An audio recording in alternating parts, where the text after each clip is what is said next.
সদৌ অসম ছাত্ৰ সন্থাৰ আহ্বানত আজি সমগ্ৰ অসমৰ জিলা সদৰত অসম চৰকাৰৰ কেবিনেটে গ্ৰহণ কৰা সিদ্ধান্ত যি মাতৃভাষা মাধ্যম নিষেধ কৰি যি সিদ্ধান্ত গ্ৰহণ কৰিছে এই সিদ্ধান্ত প্ৰত্যাহাৰৰ দাবীত ৰাতিপুৱা 6 বজাৰ পৰা সন্ধিয়া 7 বজালৈ 13 ঘণ্টীয়া অনশন কাৰ্যসূচী ৰূপায়ণ কৰা হৈছে।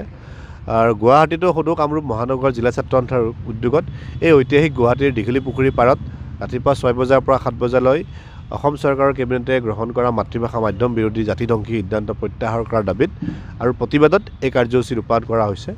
আৰু এই অনশন কাৰ্যসূচীৰ পৰাই অসম চৰকাৰৰ মুখ্যমন্ত্ৰী আৰু শিক্ষামন্ত্ৰীলৈ স্পষ্ট সকিয়নি যে অসম চৰকাৰৰ কেবিনেটে মাতৃভাষা মাধ্যম সন্দৰ্ভত যি সিদ্ধান্ত গ্ৰহণ কৰিছে এই সিদ্ধান্ত অবিজ্ঞানসন্মত সিদ্ধান্ত, জাতিধ্বংসী সিদ্ধান্ত। এই সিদ্ধান্ত প্ৰত্যাহাৰ কৰিব লাগিব। 6ষ্ঠমান শ্ৰেণীৰ পৰাই গণিত বিজ্ঞান বিষয়টো ইংৰাজী বিষয়ত পঢ়োৱাৰ কথা দোহাই দি তেখেতসকলে যি পাঠ্যপুথি প্ৰস্তুত কৰি স্কুলে বিদ্যালয়ে বিতৰণ কৰিলে, আকৌ পৰীক্ষা পতাৰ ব্যৱস্থা গ্ৰহণ কৰিছে, পাঠদান কৰালে, এই ব্যৱস্থাটোৱে অসমৰ লাখ লাখ ছাত্ৰ ছাত্ৰীৰ শৈক্ষিক ভৱিষ্যতৰ কাৰণে অন্ধকাৰ নমাই আনিছে।